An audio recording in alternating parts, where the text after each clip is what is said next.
It's time now for World Watchers International with Mae Brussell, who for over 17 years has investigated and exposed political conspiracies worldwide.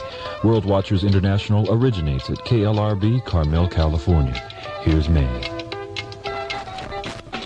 Good evening. This is Mae Brussell in Carmel, California. It's broadcast number 512, and it's September 27th, 1981. I received some requests to answer certain questions on the air about the PLO, the IRA, and John Lennon's assassination. I will put those off till next week or the week after. There are a lot of requests I get in letter form that are easy to answer, but these require a longer explanation, and I think I'll put those off until next week because there's so much material this week. This is the end of September, and in 2 more months, it will be the 18th anniversary since John Kennedy was assassinated. But the Kennedy assassination is in the news all the time, continuously, and from time to time I update information on the assassination because that's where my interest first began in doing research 18 years ago, and it began by studying the question, asking the question, who killed John Kennedy? The courts this week blocked the appeal of Marina Oswald. She's been trying to get the body exhumed of her husband, Lee Harvey Oswald. She believes the grave is empty. Last week there was a news account 2 weeks ago that the grave would be opened. I called Marina, congratulate her, and she said, I don't think it's that easy. We'll wait and see. And sure enough, this week, the judge in Texas, in Fort Worth, Texas, has blocked exhuming the body of Lee Harvey Oswald. I personally think that I should have gotten a book out a long time ago, and I've worked on a book on the Oswald doubles, and this encourages me to just hasten the project and get on with it, starting probably within 2 weeks. The research is all done because it has to do with who would have been in that grave and why they had to remove it because it wasn't Lee Harvey Oswald. This is a project that I chose for my first book because I thought the use of doubles and the subterfuge is the most heavily documented piece of work that I could possibly write on the Kennedy assassination before I get into other works, and it's very important. If that body is not there in the grave, if they get permission to exhume it and the body is not there, that will probably be the second biggest disappearance in the history of international affairs. I suppose the flight of capital, of money and banks being emptied out in Germany before World War II is over. The Nazis emptied out the entire bank accounts and deposited them elsewhere when the war was over, they'd have this capital to begin businesses in other countries. And the disappearance of Lee Harvey Oswald must be 2 of the largest disappearances from a historical standpoint, and I believe both of them were caused by the same people. I think that Robert Oswald, the brother of Lee Harvey Oswald, is holding up this exhuming the body because I think he knows a lot about the manipulations, the plans for Lee Harvey Oswald to leave town, the use of doubles, the possibility that that was not Lee Harvey Oswald in the grave. And I believe, based upon my research, that he was a partner in espionage when Lee Harvey Oswald was in the Soviet Union and his brother Robert was in the United States. If the body isn't there, it opens up the whole case again and brings into question the government agencies, of course, the FBI, the CIA, the Defense Department, and the Warren Commission. And this is a big story. It's hard to visualize how they could allow it to be opened up, and once more they have stalled.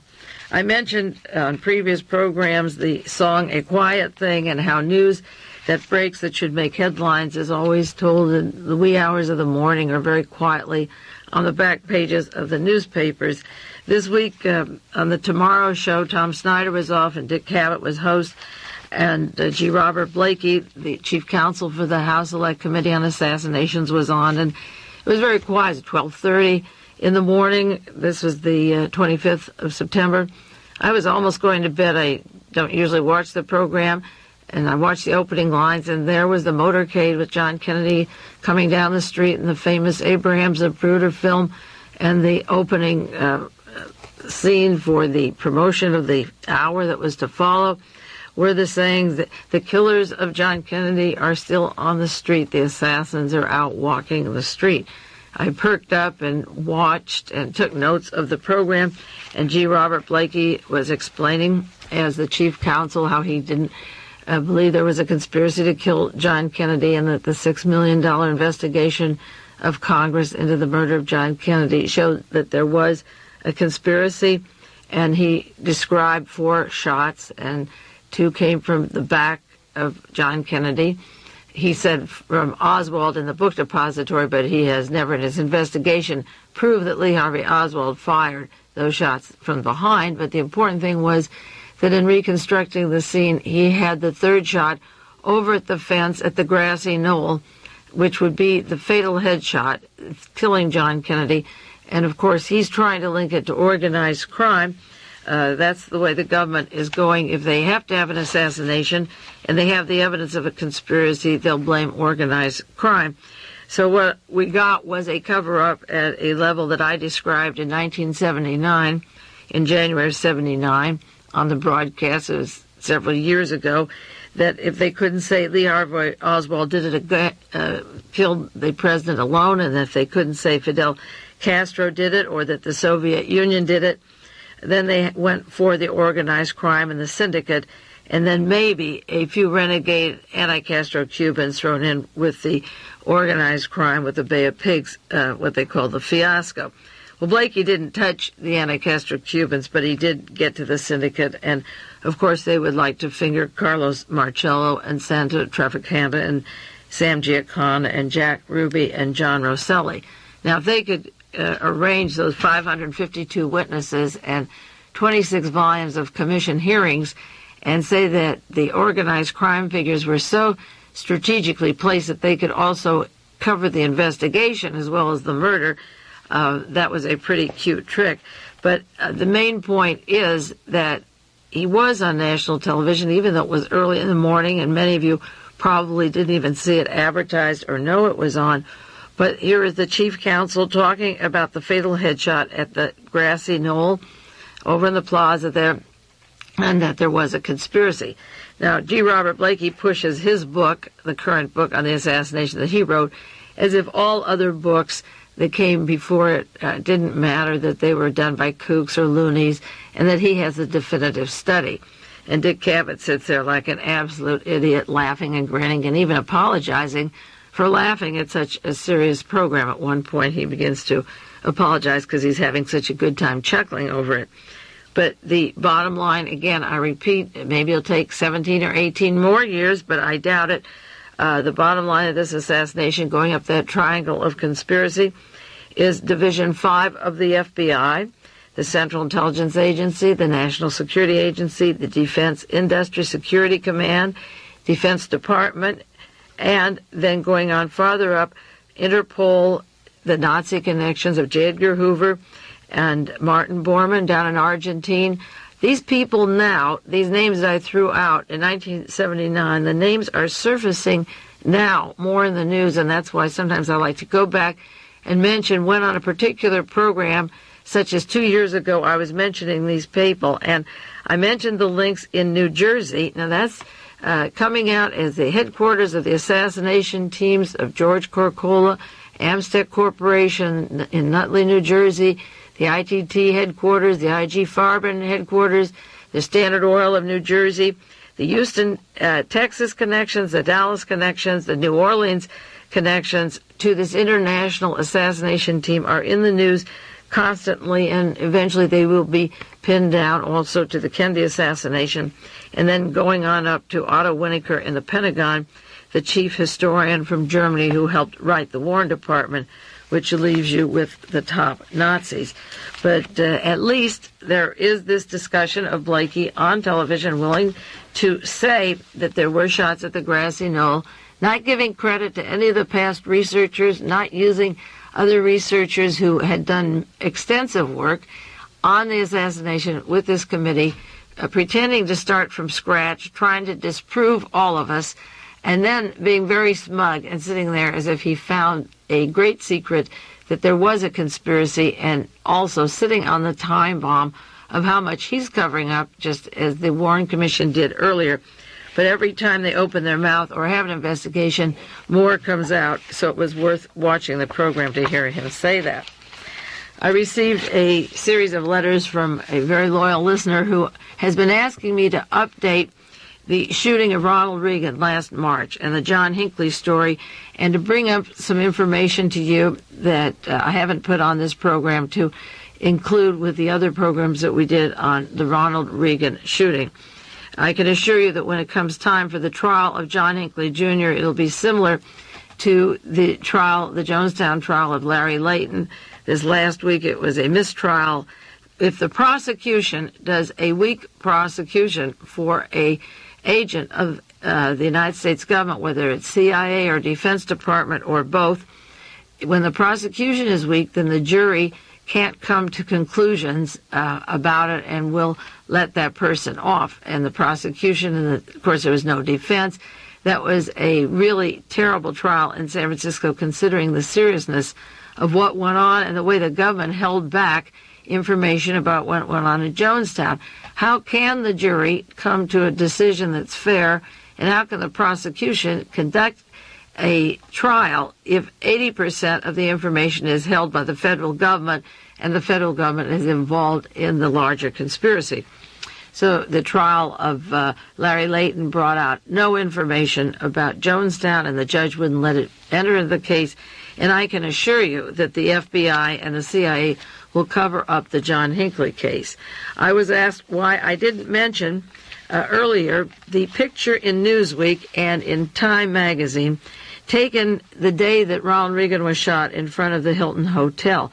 The April 13th, 1981 issue of Newsweek and also of Time, if you look it up, there is a man at the balcony leaning down, kneeling on the balcony, almost identical to a man in Dealey Plaza behind John Kennedy's back of the Daltex building, photographed on the stairway.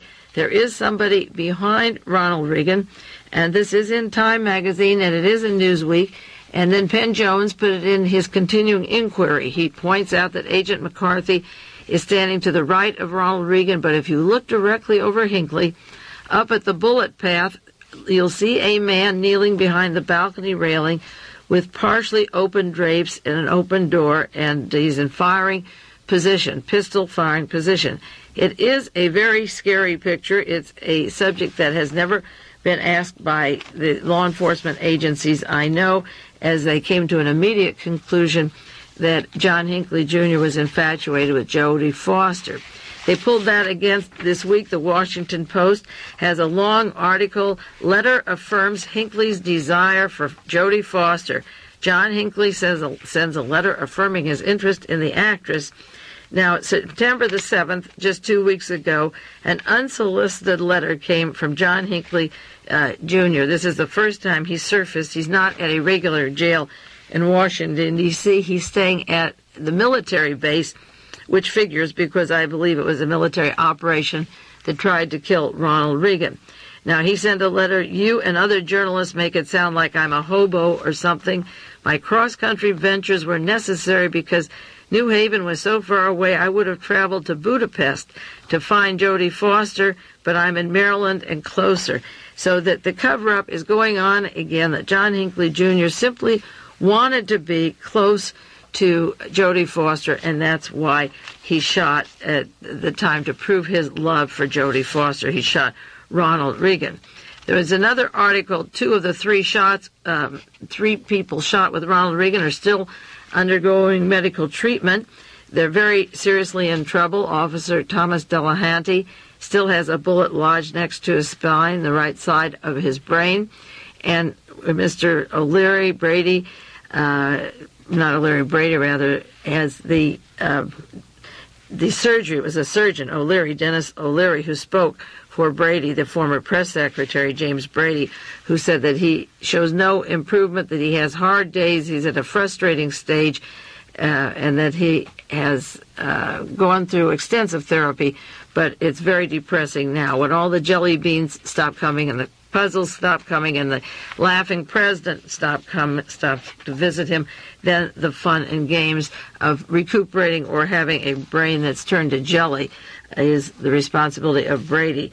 Poor James Brady is suffering at the hospital still, and John Hinckley Jr. will probably get a little tap on the wrist, I'm sure.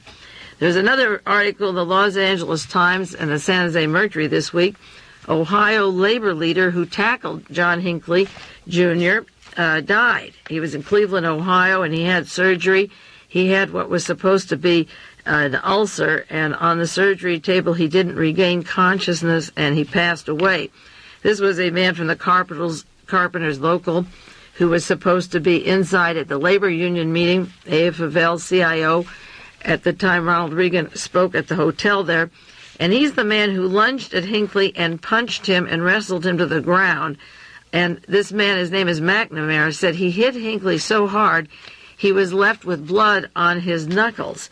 And I'm wondering if, and I'll bring up the subject that I pointed out at the time Reagan was shot, about the possible doubles. There were doubles of Hinckley standing there outside the Hilton. The news people saw two persons that looked alike, in addition to that man on the balcony they're not talking about. And I wonder if they grabbed John Hinckley Jr., who was supposed to get away, and this Mr. McNamara hurt him. He says he hurt him very badly. He went back to Ohio, and he's now dead. A possible witness at the trial or somebody who injured Hinckley is now dead. Now, I was asked the question, why, this was in a letter, why don't you go into the shooting of Ronald Reagan? And I guess the answer is a two-part answer. Sometimes I wait until more information comes in to fill in with the shooting to bring it up to date instead of just throwing it out all at one time.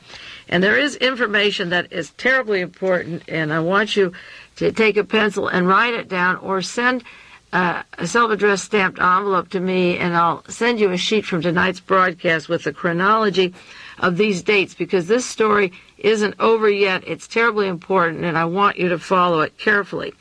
The night before Ronald Reagan was shot, that was March 29th, on tape 486, the title of the broadcast that I had here was "The Top Dogs Are Fighting. Who Will Kill Their Team Members Off First?" And I gave reasons why Alexander Haig was mad and listed the conflict in the White House and State Department and National Security Council of Alexander Haig, involved with earlier Bay of Pigs team and working his way up through the Pentagon to position of power at this time. Now, active in the Bay of Pigs team, he worked with Theodore Shackley, Edwin Wilson, Frank Sturgis, Richard Nixon, the entire Bay of Pigs operation that I call the assassination teams that were behind John Kennedy, who are working their way up to the White House throne very strategically. The other person I mentioned was Walter Stessel, who worked in the U.S. Embassy in Soviet Union. At the time, Lee and Marina Oswald were in the CIA and Navy intelligence, and Stessel is important because of Lee and Marina's possible links to John Paisley, who was murdered, with direct connections to the Nugan Hand Bank in Australia, I talk about, and with the assassination teams of the White House and Navy intelligence that know the role that Lee and Marina Oswald had when they came to the United States. Stessel is a part of that at the time that the Wilson, Terpil, Corcola, Nugan Hand story is breaking wide open, and it would be necessary for Haig, a Bay of Pigs, and Stessel and these other parties to be in control of the White House, because Richard Nixon's godfather, that's Ronald Reagan, who took over from Nixon. Nixon was in charge of the Bay of Pigs. Reagan is in the White House. Politically, they're of the same mind, but Reagan wasn't there through the assassination teams in the Bay of Pigs, the way that Richard Nixon had control as vice president under Eisenhower all those years, and working with the intelligence department straight through his presidency. Reagan is too new in Washington to handle this expose. Now, the Kevin McCullough story that was given to the CIA about Wilson and Terpil and Theodore Shackley and various members of the intelligence community funding terrorist organizations such as Carlos and Gaddafi and Idi Amin and their assassination teams. The CIA has had this information since 1967. No, pardon me, it was 1976, and kept it quiet until Stansfield Turner and Jimmy Carter were in there. And it's a hot potato. So for 4 years they've been sitting on this, and the story is breaking now and going to the House Intelligence Committee, so that Haig and Stessel, with their role with John Paisley and Yuri Nosenko and the Bay of Pigs, were top members that would want to move up in a control of power in the White House. If Ronald Reagan were murdered, it would be essential maybe to get rid of Reagan to make sure they had control of these agencies. The third person I mentioned that was tangling in this team was Richard Pipes. Now, Richard Pipes was a Soviet expert along with John Paisley, who worked with George Bush, director of the CIA, and it was George Bush, this CIA director, who left the agency not telling Stansfield Turner that they had that information since 76, the scandalous information about the CIA terrorism assassination teams. And Bush, as the CIA director, worked both with Pipes and Paisley. Paisley was murdered, and Pipes took over the Soviet division with Richard Allen. And then fourth name that I mentioned the night before Reagan was shot was Richard Allen, who has worked closely, I mentioned on that program, with the Young Americans for Freedom. And in 1962, he arrived from Germany and went to Texas. He assisted the YAF, who arrived from Germany and went to Texas to work on the Kennedy assassination. Now, Theodore Shackley was in Berlin until 1962. He went to Texas and went to the United States and Miami, worked with the anti-Castro Cubans, so that the team that I've been trying to untangle for you every week of Wilson, Terpil, Shackley, Corcola, the CIA assassins, the terrorist group, are in power today. And finally, William Casey of OSS CIA, who worked with Hitler's Reinhard Gehlen and set up our CIA. Casey started with organized crime and Lucky Luciana after the war, the OSS incorporating the organized crime into the intelligence community. These men, Haig, Stessel, Pipes, Allen, and Casey, that I listed, were terribly important to entanglement that was going to come unfolded. And I wasn't sure which way it was coming, but it was obvious that they were fighting within the group. But the one thing they have in common is this past history of their role in the assassinations and the setting up of worldwide terrorism in the United States and at home. And Ronald Reagan is too new to that game, although he was 8 years governor, part of the CIA Defense Department, Operation Chaos, Operation Mind Control, as governor of California. He's been very much a part of it, the Garden Plot, the martial law plans, and he was on the Rockefeller Committee to investigate assassinations and of foreign leaders and other CIA problems. He would quickly close that up and didn't go to many of those meetings. Ronald Reagan is still an outsider who came in at a time when these crises are developing. Now, on that same broadcast, I mentioned the problem with Alexander Haig, and there were several items that were important, and one was the arrest at Crystal River, Florida, of a commando leader with 12 military Reichstag persons training for nuclear terror and domestic overthrow. In the summary of the sheet that I have that goes out with that tape, dated March 29th, I said that the arrest at Crystal River, Florida, of a particular commando leader and 12 of his people was an important link to domestic counterintelligence and Reichstag behavior directly linked to the Pentagon and to Alexander Haig. What I didn't know, and I learned this week, was that the commando leader that I described, arrested at Crystal River on March 29th, has worked with the FBI and Defense Department for 10 years. He is, in fact, a counterintelligence operator who works with assassination teams with a Christian church front in Florida and runs a service of training assassins and mercenaries in Alabama that links directly to the Nazi organizations that John Hinckley Jr. was tapped into. Now, if this sounds complicated to you, it is. But in essence, on March 29th, the night before Reagan was shot, I was warning about the arrest at Crystal River, that these were the kinds of people that Alexander Haig and George Bush could use for assassination teams, and that they were people to watch carefully because of their links to future activity, and they certainly did surface in the future.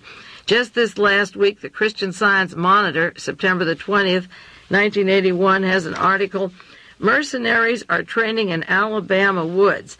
And this mentions a group of mercenaries. One is Franklin Joseph Camper, who was arrested at Crystal River, Florida. The other is a Mr. Lisenby, who I've briefly mentioned on these programs and haven't had a chance to go at great length, Robert Lisenby, who was arrested in Miami just recently with silencers in his car on his way to do domestic assassinations in the United States. He was in the Little Havana section with the Miami anti-Castro Cubans, but he's a blonde, Aryan type, obviously not a Cuban, with weapons to kill, and he was arrested, and the NBC News carried one story, I believe it was NBC. A friend of mine taped it on videotape, and they have not yet proven who he was to assassinate. And I seriously believe that Franklin Joseph Camper, with his school in Alabama, and with Robert Lisenby from North Carolina and Miami, this gang could have been the same North Carolina Nazi group that were involved with John Hinckley Jr. and one of these men or one of their team. They have a team of several hundred assassins, was the man on the balcony that shot Ronald Reagan on March the 30th, the day after I mentioned the Crystal River gang. And I believe that when they check out that man on the balcony in that room, I'll bet you it'll go down to this assassination team from Alabama, Miami, North Carolina. Now, this group were arrested at Crystal River. They got off. As I say, the fellow who ran it has this mercenary school in Alabama. They also were involved, and this gets complicated, into the attempt to invade Dominica, as it's described, that little island in the Caribbean, a haven that was to be set up with Nazi flags, Ku Klux Klan information, heroin activity, literature of anti-Semitism to go all over the world. It included a combination of Nazis, Klan members, and money from Texas, Alabama, Louisiana, North Carolina, and Florida, heavily funded, and from Canada. It brings in the Grand Dragon and the Klan people from Canada and the Southwest. And at the time of the Dominica invasion that failed, the name of John Connolly came up, which again surfaces in the Ronald Reagan assassination attempt, and Robert Vesco that surfaces, again, he was supposed to have a haven there. His name came up once in regard to that. The Dominica invasion, the Crystal River arrest, the arrest of Robert Lisenby in Florida are all linked to mercenary training schools, practicing of killing people, and they even use a psychiatrist, a man by the name of Carl Ward, a clinical psychologist from Dallas, Texas, goes to this school, in quotes, to study how people act under stress. They have fun and adventure, practice killing, and so forth. And that Crystal River clue, I think, with the way they train assassins, might be the man who was on the balcony behind Ronald Reagan. Now, April the 12th, just a week or after the shooting attempt, 2 weeks after the shooting attempt on Ronald Reagan, I did a broadcast here with Ray Fabrizio where I talked about Edward Richardson, another fellow that was arrested up in New Haven, Connecticut, the clone of John Hinckley Jr. Richardson belonged to a church group, and I have yet to update his background, that is directly linked to the Carl McIntyre Christian church front that was behind the assassination of John Kennedy. And this Lisenby trains through a Christian church group down in Miami, and I wonder if Edward Richardson and the man on the balcony also knew each other. Also on that broadcast, this was April the 12th of this year, I brought out the information with Ray Fabrizio, who was my guest and who's done research in the Kennedy assassination. I brought out, and Ray brought out, the evidence that the shots that went into Ronald Reagan and attempted to kill the other three men came from behind and had the same script as a John Kennedy assassination. We talked about two guns, two different kinds of weapons, a .22 and a .38, and that discrepancy went right into the surgery room when Ronald Reagan was operated. I talked about the 6 or 7 or 8 bullets in 2.3 seconds. There were too many for one person. We talked about the ricocheting from the car door that changed the trajectory, and if the bullet came from the balcony, it would hit that car door and then go ricochet into Ronald Reagan. We talked about the witnesses who heard a person behind Ronald Reagan shooting, and that was ignored, that they looked behind. We talked about the clothing of the people that was not examined to see if there were shots from behind them, or I didn't have the picture of the man on the balcony at the time. I had it, but wasn't aware of it. It came out, as I say, that week in Time and Newsweek. But looking at all the articles and cross-filing it, many researchers missed the man crouched up on the balcony. And we were talking about comparisons to the John Kennedy assassination and left out, like the Daltex building when John Kennedy was shot, the man on the balcony there.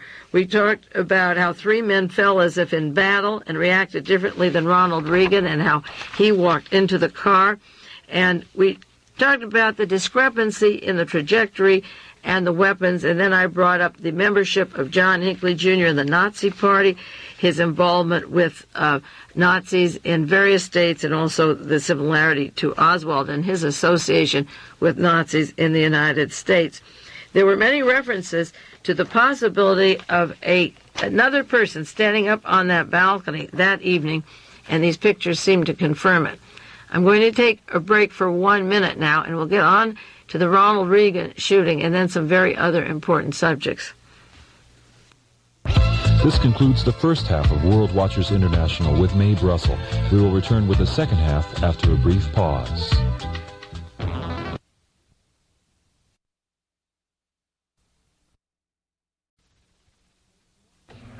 I want to mention that in the letter that I'm going to answer at length on the John Lennon assassination, this person from Capitola wrote to me and said, I've listened to your shows on KLRB, and I feel I'm much more informed on what is really going on, but I can't really repeat anything to anyone because it is little bits of information on men that most people aren't interested in, even though those men are making their lives miserable. Now, the point of the letter is valid. I'm mentioning names that are hard to follow. They are little bits of pieces of information, but if I mention them on this program, they are not unimportant names, and they are names that you should write down or send 4 sheets that accompany these broadcasts and learn these names or recognize them. I know after World War II, there were names that nobody knew or wanted to know, with the exception of a few, like Adolf Eichmann. We didn't know about Heinrich Müller. We weren't told about Joseph Mengele very much. We weren't told about Otto Skorzeny or Hjalmar Schacht. We weren't told about Nazis whose names didn't seem important. The war was over. Their German names are foreign to our ear.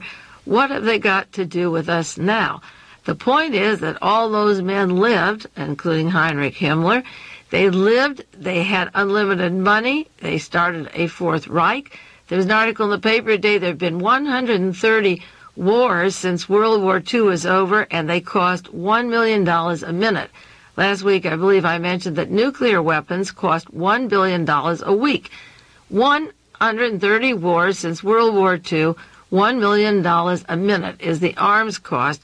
Mostly the Soviet Union and the United States are doing 75% of the arms selling.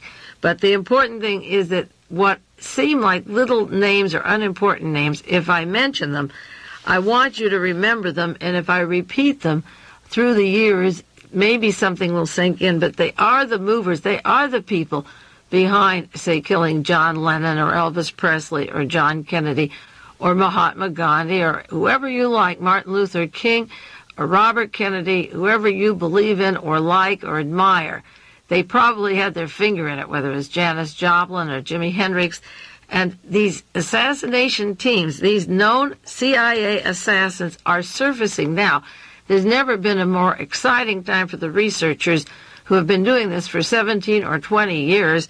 some longer, but certainly since the Kennedy assassination, the people I've met, it's an exciting time because the new names are the old names, or we're learning new names that link to organizations that we've already studied that are coming unglued. So that if you're young and you didn't live through this period, and I'm mentioning names to you that you don't know, that are not familiar with you, you can get sheets that accompany the broadcast, and you can go to the library and look up these people in the indexes and read about them. I can't teach you everything 1 hour a week, 52 weeks a year. You can't learn the details of these people. I can only give you an overview, but they are not little bits of pieces of information. They're important, and you should follow them. Now, getting back to the Ronald Reagan shooting, April 19th, the week after we made the comparisons to the Kennedy assassination and the suggestion that the bullets indicate there was more than one gun and they came from a different direction, I talked about Edward Bennett Williams, the attorney for John Hinckley Jr., and he also is the attorney for John Connally from Texas, former Secretary of the Navy, Secretary of the Treasury, and so forth. John Connally's name was brought up with regard to the Dominica invasion attempt, and if he and Vesco are involved in that area, that was quickly silenced because Edward Bennett Williams was the attorney for Robert Vesco, John Hinckley Jr., and John Connally. If the Klan and the Nazis and the group of assassination teams had any relationship to John Hinckley Jr., this should be looked into by private investigators, certainly, because the name of Connally and Vesco did come up, and what they have in common in this whole thread is possibly the Dominica invasion, the Nazis, and also the Crystal River people. They've been picked up on 3 different places, and the pieces of the story only come out in various newspapers. There is yet not one large definitive article going into the Reagan shooting, and maybe I'll have to do that. Now, this Franklin Joseph Camper, I learned this week, as I say, has worked for the FBI for 10 years, and he was arrested with Robert Lisenby, and he runs that camp where he trains mercenaries and they train assassins. I also asked later in May, when I had an article to how many John Hinckley lookalikes, and I brought up an article in the New York Post, April the 4th, saying that a man resembling John Hinckley was outside the Washington, D.C. hotel, and the Secret Service quickly spotted him.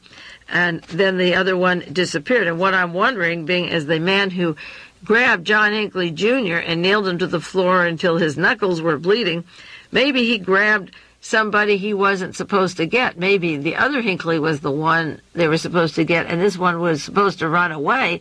And maybe he died on the surgery table from complications. So as a punishment for hitting that brat, John Hinckley Jr., who was out there just gunning down people at the time of the meeting of Ronald Reagan with labor people inside the Hilton Hotel. Time will tell about this story, but I wondered about the doubles, and maybe this poor fellow picked the wrong one and fell on him. You see, another similarity there was at the time John Kennedy was assassinated, there was a Lee Harvey Oswald that left the back of the Texas School Book Depository that a Mr. Worrell saw, and there was a Lee Harvey Oswald that left the front of the book depository that got into the car of Michael and Ruth Paine. And that is part of the book I'm doing on the Oswald doubles. So there are doubles at these places, and maybe the police were forced to apprehend the John Hinckley Jr. at that time instead of the double, and that's why the witness now is no longer alive to share any facts about the settling down of this person right in front of the Hilton Hotel. This week there was a Valor Award for Secret Service agents.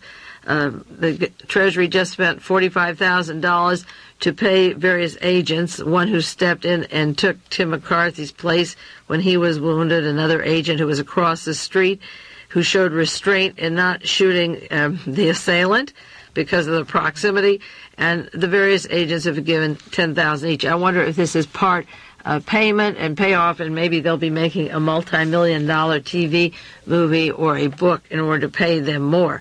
Was this a payoff that they suddenly got $10,000 each when they were doing their duty? Some of them, it was a very minor job, and they've gotten some lucrative rewards. And finally, on the Reagan shooting, in August, this was just 2 months ago, I did mention some very important articles that have happened since John Lennon was shot, December the 8th, almost a year. I can't get over it, 1980. And I mentioned the importance of the Lennon shooting. And then I updated various events that have taken place that will, I believe, link together, and that's why I listed them. And again, you can send for that sheet if you want. It was the August 8th broadcast. And after the John Lennon murder, December the 8th, 1980, the next date under that was March the 20th, 1981, in Crystal River, Florida, where the Nazi and Klan met, and the assassins of that group were the ones that were later to invade Dominica. Now, for some reason, and I have my reasons to believe way back in March, that this was a very important operation and a clue, and I'm learning more and more about these particular men. And I can't tell you on the air yet how much I've learned about them, but I had an instinct to know that the Crystal River, Florida arrest fit in with importance right between the John Lennon murder and the assassination attempt on Ronald Reagan. So if you stay with it long enough and have faith, you will hear things on this broadcast that I mentioned, and you might wonder why. But 2 weeks or 3 weeks or 2 years later, you will hear it again, and you will know that when I brought it in at that time, for me, that was the right time. And, of course, I have updated the Reagan shooting about the mystery man who was in the surgery room, who nobody knows what he was doing there and why he was standing over the president. And I also mentioned the clothing and the cuffs and the cufflinks and the tie that were missing from the room in spite of the top security and secrecy. And that could be, again, because of the trajectory. If the garments were tested, it could have maybe come from that man on the balcony, photographed right there, standing above Ronald Reagan, and been responsible for one of the shots that ricocheted into Ronald Reagan. Now, I'm going to jump to a subject related off the Reagan shooting, but not separate from him, but dear to my heart, the series that I've been doing on Edwin Terpil and George Corcola and the CIA is going to come to a head because the House Intelligence Committee is going to investigate these men. And I want you to send letters, because one letter for me isn't enough. I want you to write to the House Subcommittee, it's the House Select Committee, rather, on Intelligence.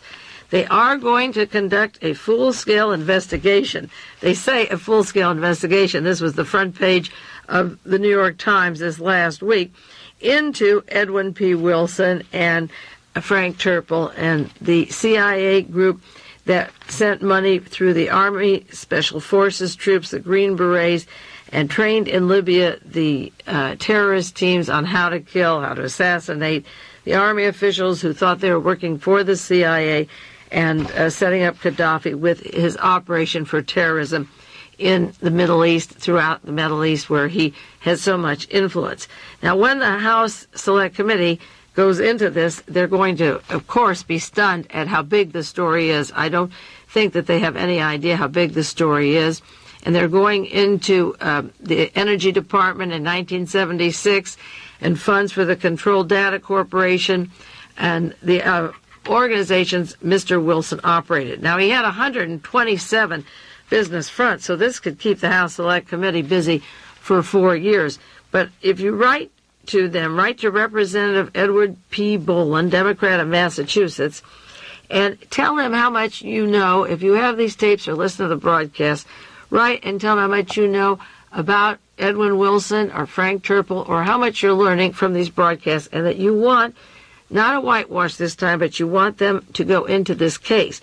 Now, William Casey, the director of the CIA, is panicky. He's informed the committee that he doesn't want them to go into this. He says he'll cooperate, but high intelligence officials said, and this is from the New York Times, that such an investigation could hurt internal morale and divert public attention from the need to rebuild operational and analysis capability that they believed was damaged by investigations into the CIA in mid-1970.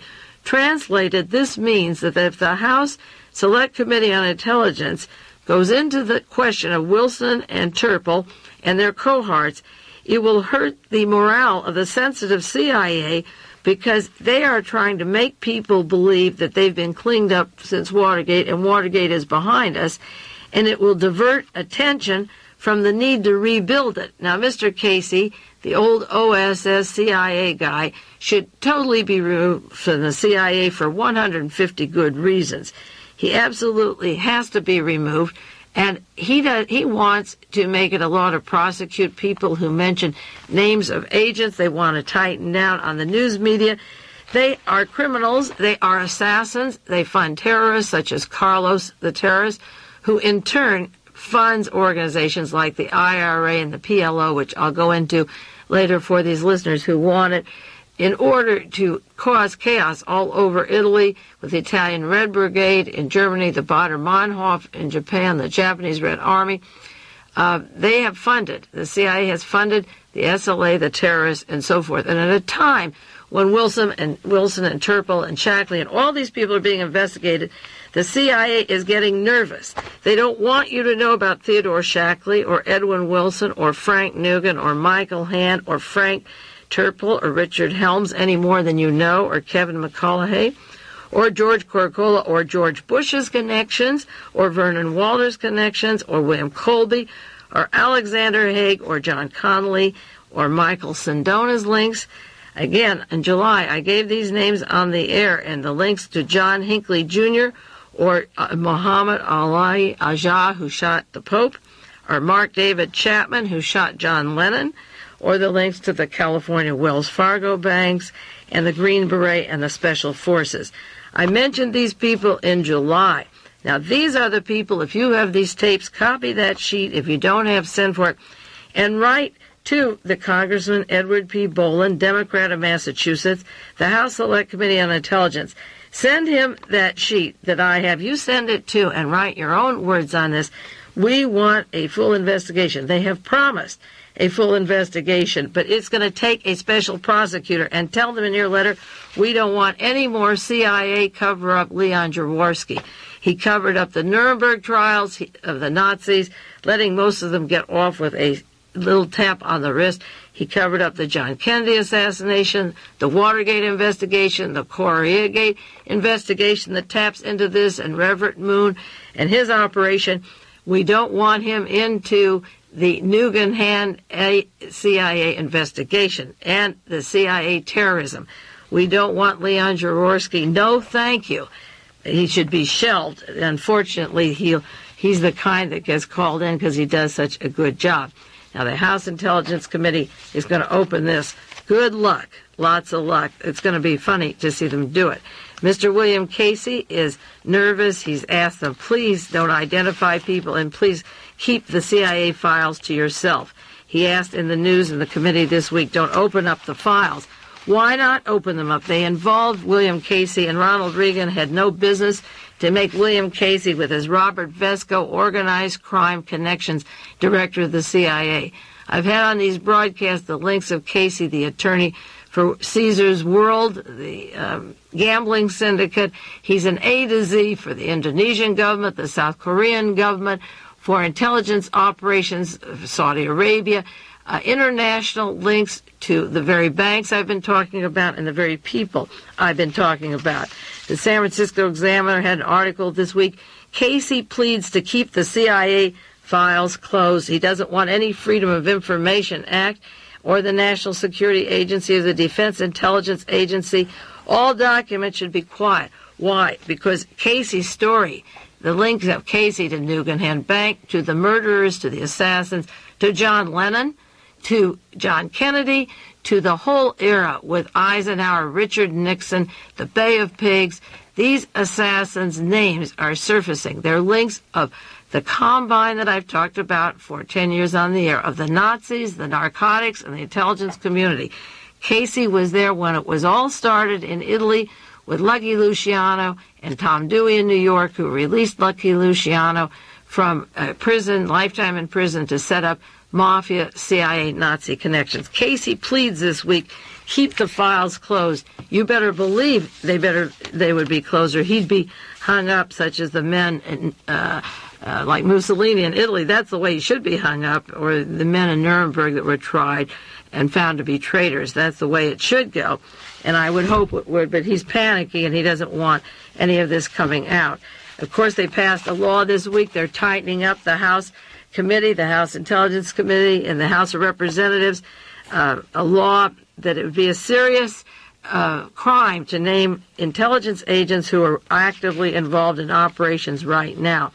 It was a blow to freedom of free speech in this country and to journalists and for people finding out who the assassins are and who the killers are. If the killers and the assassins are the federal agents, the agents shouldn't be excused. They got off of Watergate without being investigated with the Dorothy Hunt plane crash or literally almost 100 Watergate-related deaths that fell into the Watergate John Kennedy links, the pile of deaths that mounted up after the Watergate arrest. Now, there was a vote in the House of Representatives, 354 to 56, that you cannot identify U.S. intelligence agents. It would be a federal crime. Well, here I am. You can put me in jail if you want. I don't even care anymore because I will continue to name them if they are guilty of crimes, and I will name their agencies if I know them. This bill says you can't name past agents or ones that are actively operating, and I will continue to name them, and heck with whatever they want to do, I will name them as long as I'm able to. Now, that vote was 354 to 56. In our local area, Leon Panetta voted with the 354. It always takes a so-called liberal to lose his cover. This is the way Pete McCloskey lost his. He was going on as the anti-war liberal up in the Bay Area during those troublesome years. And yet in Congress, the voting record was always for every single weapon that came along, or for oppression of Indians up in Alaska when the oil company moved in. And then he was a buddy of John Ehrlichman's at the time of Watergate, a long friend of Ehrlichman's, and McCloskey blew his cover. Leon Panetta, our local liberal, it takes a liberal, really and truly. It's so disgusting when your local liberal, unless they printed it wrong, voted along with the 353 that he was for it becoming a federal crime to identify U.S. intelligence agencies. Well, so much for Leon Panetta. I've always tried to approach him about these various problems, but I guess there's no point in doing it, and so from now on I'll just stay away, and I have no intention of voting for him, even if he ran against Genghis Khan. The one thing about a conservative, a radical right, a Nazi, a fascist, is he tells you right on the line what he is and why and what he's doing it for. You don't have to second guess him because he's up front. He's got something he believes in. Right or wrong, he does it. But it takes a liberal like Leon Panetta to vote this kind of a bill, and he didn't have to do it. The Burtons in San Francisco and all the traditional House liberals, 53 of them, it could have been 54. It was 54, actually. He could have made it 55 and been counted among them, but he didn't. He's our liberal Democrat, and as I say, that's the way it goes. Now, there was a strange thing in the paper this week that needs explaining, and I just want to mention it briefly. The United States reported that it's going to sue William Colby, the former CIA director. They reported that they are going to file a suit against Colby for parts of his book that he wrote in 1978 called Honorable Men. Now, the excuse to sue him is so limpy and feeble. It has to do with an expose of the Glomar Explorer and the CIA spy ship, and it was 3 years ago. Why would they want to sue William Colby? This is my explanation of why they say the CIA wants to sue William Colby, is that they want to look mad at him. The CIA is doing what they call a disavowal or a denial. Those are terms they use to separate themselves to somebody who's getting entangled in a crime or an investigation to show that he's no longer one of them. Now, William Colby was the attorney for Frank Nugan, who was murdered. William Colby and Frank Nugan and the Nugan Hand Bank were a heroin drug-dealing operation using the Phoenix operators, the assassination teams in Southeast Asia that Colby set up, using narcotics, assassins, and the intelligence community, melded into a bank in Australia that collapsed suddenly. And, of course, I know why it collapsed this year. It didn't collapse so suddenly. It was, again, through the interest of Kevin McCulloughy that in 1976, as I say, he began to break the story of Edwin Wilson and Frank Terpil and Theodore Shackley, and their money and their assassination kill money was in the Nugan Hand Bank. And when George Bush resigned from the CIA, he didn't tell the new director, Stansfield Turner, about this operation. Turner had to read it in the Washington Post. The new director of the CIA had to learn about Wilson and Terpil, or so he says, not from the CIA people, the hottest potato they had going for 4 years sitting on that. George Bush working with Paisley and the Nugan Hand gang. And this gang, again, sent money to kill Orlando Letelier and Sandra Moffat and Allende. I can give you the hit list of the people they've killed. I've been doing it for the last years, but now they're actually getting pinned to the time, the place, and the money. Now, I think the reason they're saying that they're suing Colby is that Colby is linked to Nugan Hand, and it'll make the CIA look like they're mad at Colby. If they win a lawsuit of $100,000 from him and he gave $100,000 cash, they give him $1 million under the table for doing it. This is all makeup. This is the stuff you put on clowns at a circus. This is the show thing. They're not mad at Colby. And next week, if I remember, I'll read to you from the investigation of the Senate Watergate Committee. When Colby was director of the CIA, he sent a letter to Senator Howard Baker. If you go too far, and he used the word South America, into the investigations of our agents in South America, I will disclose information of CIA operations. He blackmailed Senator Howard Baker of the Watergate Committee that if they got in further than Watergate, he would open up other operations. And he specifically said South America. Well, you can imagine what was going on in South America when William Colby from the Phoenix program was now operating with the Nugan Hand Bank at the time of Watergate, and threatening the Senate Investigating Committee. You know, we've had so many committees investigating, from John Kennedy and the Pike Committee and the Senator Church Committee and the Rockefeller Committee. And Watergate, there's so many committees, it's not easy to separate them anymore because they're all looking at the same crime, but they're not going far enough. And finally, I just have time for 2 news stories that I'll update later that go back to Crystal River, to the Nazis and the Cubans, the Nugan Hand Bank, and the people whose names I've been mentioning to you so often. One is from the Houston Chronicle, August the 7th, 1981, called Dope and Money in Miami, and it's about that big 2.5-year investigation of the FBI into the Florida dope dealers who are into a large multi-billion-dollar operation, the largest dope operation in the United States. It was called the Operation Tick Tock, that the FBI worked on for years, that brought in Cubans, anti-Castro Cubans, people working for the Bay of Pigs, undercover agents that worked for the CIA. When they finally brought in the agents who are laundering $200 million in drug money every few days and turning into $4 million of profit, who did they tap into but the South American interests, the anti-Castro Cubans, and the CIA agents? After all their work, they're going to end up with the same Theodore Shackley, Edwin Wilson, Frank Terpil, Nugan Hand gang, Frank Terpil. Now, another article linked to that during the arrest there of Dope and Money in Miami, equally important, came out in Jonathan Marshall's newsletter, the recent newsletter called Parapolitics, and also from the Miami Herald. This was August the 8th, 1981, on Villa Verde drug charges, and it has to do with the shock in the Cuban community that when they arrested the men involved in this massive drug operation in Little Miami, they came across people such as Frank Castro, a Bay of Pigs veteran, involved in the Dominican Republic operations, that's different than Dominica, whose home allegedly is where Orlando Letelier's murder was arranged, with the anti-Castro Cubans and the CIA in Miami. And then it goes into the fact that the men arrested were also the men that Edwin Wilson hired and Gaddafi hired to kill a person over in Egypt, that they work with Frank Terpil, Edwin Wilson, and the connection of the Letelier murder in the United States in Washington, D.C. to the Miami assassins And again, these people link up to Crystal River and to Robert Lisenby and the Alabama Nazi Klan training camps. In other words, the men that I've been mentioning on the air for a long time, the CIA agents, are going to be investigated by the House Intelligence Committee.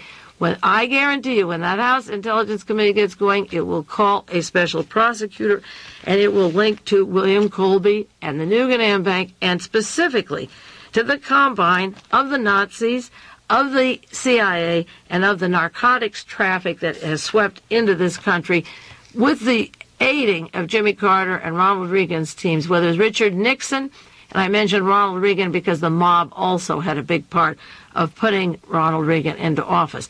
Now, whether he, as president, can hold this, I don't know, or whether it'll Reagan-gate him because of his links, again, to Licio Gelli and the Nazi group down in South America.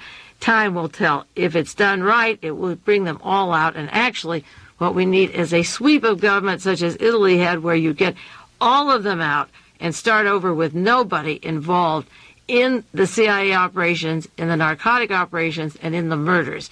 The only way this will ever get cleaned up, if you don't want 200 investigations, is to sweep them all out. But let's hope the House Intelligence Committee gets going, because, wow, what they're going to find when they're there is going to be a surprise. In the meantime, keep reading those papers and sending me articles. This is Mae Brussell in Carmel, California, and I'll be back with you next week. This has been World Watchers International with noted conspiracy investigator Mae Brussell. This program originates from Carmel, California.